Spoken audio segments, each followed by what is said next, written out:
ഒരു കാലത്ത് CPM-ന്റെ കടന്നൽ രാജയായിരുന്ന PV അൻവറിന്റെ രാജിയെ തുടർന്ന് ഉപതെരഞ്ഞെടുപ്പ് നടക്കുന്ന നിലമ്പൂർ മണ്ഡലത്തിൽ രാഷ്ട്രീയ പോരാട്ടം തീവ്രമാകുന്നു. CPM സംസ്ഥാന സെക്രട്ടേറിയറ്റ് അംഗവും യുവനേതാവുമായ M സ്വരാജിനെ സ്ഥാനാർത്ഥിയായി പ്രഖ്യാപിച്ചതോടെയാണ് ഉപതെരഞ്ഞെടുപ്പ് ചിത്രം കൂടുതൽ ഉദ്വേഗജനകമായത്. PV അൻവറിന്റെ നിലവിലെ സാഹചര്യങ്ങളും കോൺഗ്രസുമായുള്ള അദ്ദേഹത്തിന്റെ അകൽച്ചയും മുതലെടുത്ത് സിറ്റിംഗ് സീറ്റ് നിലനിർത്തുക എന്നതിനപ്പുറം രാഷ്ട്രീയ വിജയം നേടാനാണ് CPM ലക്ഷ്യമിടുന്നതെന്ന് വിലയിരുത്തപ്പെടുന്നു. ഇക്കഴിഞ്ഞ ജനുവരിയിൽ നിയമസഭാ അംഗത്വം രാജിവെച്ച് PV അൻവറിന്റെ തീരുമാനം രാഷ്ട്രീയ വൃത്തങ്ങളിൽ വലിയ ചർച്ചയായിരുന്നു. ഈ രാജി സൃഷ്ടിച്ച രാഷ്ട്രീയ സാഹചര്യമാണ് നിലവിൽ കേരളത്തിന്റെ ശ്രദ്ധാകേന്ദ്രമായ ഉപതെരഞ്ഞെടുപ്പിലേക്ക് വഴി തുറന്നത്.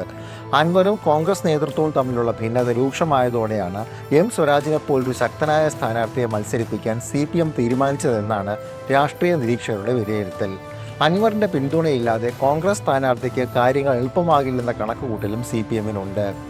ആദ്യഘട്ടത്തിൽ പൊതുസമ്മതനായ ഒരു സ്ഥാനാർത്ഥിയെ കണ്ടെത്താൻ CPM ശ്രമിച്ചിരുന്നതായി സൂചനകൾ ഉണ്ടായിരുന്നു. എന്നാൽ PV അൻവർ കോൺഗ്രസിനെതിരെ പരസ്യമായി നിലപാട് ഘടിപ്പിച്ചതോടെ മണ്ഡലത്തിൽ സ്വാധീനമുള്ളതും നിലമ്പൂരുകാരൻ കൂടിയായ M സ്വരാജിനെ തന്നെ കളത്തിലിറക്കാൻ പാർട്ടി തീരുമാനിക്കുകയായിരുന്നു. കോൺഗ്രസ് നേതാവ് രാഹുൽ മാങ്കൂട്ടത്തിലിന്റെ വെല്ലുവിളിക്ക് മറുപടി കൂടിയാണ് സ്വരാജിന്റെ സ്ഥാനാർത്ഥിത്വമെന്നും വ്യാഖ്യാനങ്ങളുണ്ട്. നിലമ്പൂർ ഇടതുമുന്നണിയുടെ സിറ്റിംഗ് സീറ്റാണ്. PV അൻവർ മുന്നണിക്കൊപ്പമില്ലാത്ത സാഹചര്യത്തിൽ ഉപതെരഞ്ഞെടുപ്പിൽ പരാജയപ്പെട്ടാൽ പോലും CPM-ന് ന്യായീകരണങ്ങൾ നിരത്താമായിരുന്നു. എന്നാൽ അൻവർ നിലവിൽ കോൺഗ്രസിനും UDF-നുമെതിരെ തിരിഞ്ഞിരിക്കുന്ന അവസ്ഥയിൽ നിലമ്പൂർ നഷ്ടപ്പെട്ടാൽ അത് CPM-ന് വലിയ രാഷ്ട്രീയ തിരിച്ചടിയാകും. തൃക്കാക്കര, പുതുപ്പള്ളി, പാലക്കാട് ഉപതെരഞ്ഞെടുപ്പുകളിൽ കോൺഗ്രസ് വിജയിച്ചപ്പോൾ അവയെല്ലാം കോൺഗ്രസിൻ്റെ സിറ്റിംഗ് സീറ്റുകളാണെന്നായിരുന്നു CPM പ്രതിരോധം. ഈ സാഹചര്യത്തിൽ എന്ത് വില കൊടുത്തും നിലമ്പൂർ നിലനിർത്തുക എന്നത് CPM-ന് അഭിമാന പ്രശ്നമാണ്. CPM-ന്റെ ഈ നീക്കം PV അൻവറിന് രാഷ്ട്രീയമായ അതിജീവനത്തിനുള്ള വഴി തുറന്നിട്ടുണ്ടെന്നും വിലയിരുത്തപ്പെടുന്നു.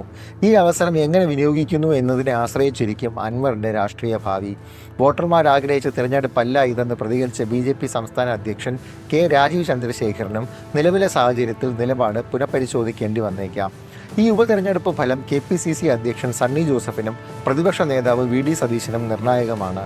പിണറായി വിജയൻ സർക്കാരിൻ്റെ വിലയിരുത്തലായും ഈ തിരഞ്ഞെടുപ്പ് വ്യാഖ്യാനിക്കപ്പെടും.